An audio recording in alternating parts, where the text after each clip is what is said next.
అమ్మా భవానీ లోకాల నేలే ఓంకార రూపమమ్మా, తల్లి నీ మహిమల్ని చూపవమ్మా.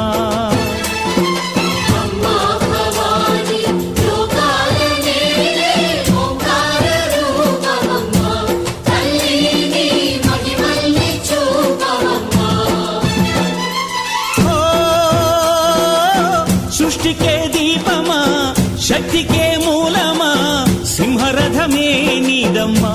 అమ్మ దుర్గమ్మ భక్తులను దీవించుమా.